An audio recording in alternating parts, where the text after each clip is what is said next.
Ngayong araw nga mga kahalo ay magmimix na naman tayo ng Toyota Vios Metallic Mica Red.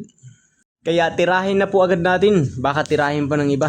Bibase lang po tayo ng Weber 2K Urethane Paint Mica Metallic Cover. Next po natin yung Jet Black Urethane 2K Weber. Next naman po natin yung Chromatone Mica Red 2K Weber Urethane Paint. At next po natin mga kahalo yung Gold Toner Urethane Paint, isa rin sa quality na brand pang auto paint. At yung pang last po natin mga kahalo ay Ansal Flamingo Red, isa sa pinaka branded na auto paint. Kaya aluin na po agad natin mga kahalo ng mabilisan para makita po agad natin yung resulta ng kulay.